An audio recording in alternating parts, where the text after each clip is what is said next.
Hey designers, Figma just launched a game-changing grid feature at Config 2025. And here's a quick rundown on how it works and why you'll love it. Figma's new grid feature brings true spatial control to auto layout.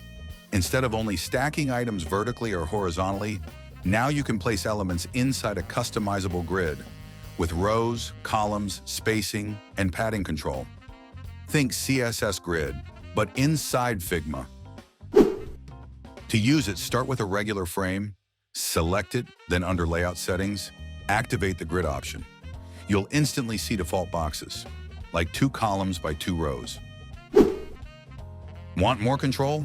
You can easily adjust rows and columns like 3 by 4 or 5 by 2, gaps between rows and columns, padding around the grid.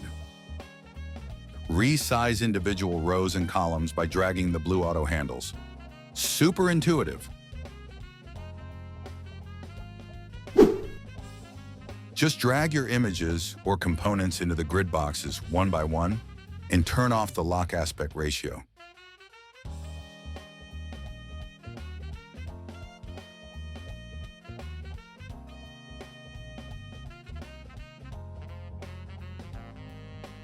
Just drag all your images or components in one go into the grid boxes.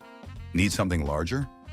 Stretch it across multiple grid containers, just like responsive web design. For components, make sure they're built with auto layout and responsiveness in mind, or they won't behave correctly inside the grid. That's the new Figma grid feature.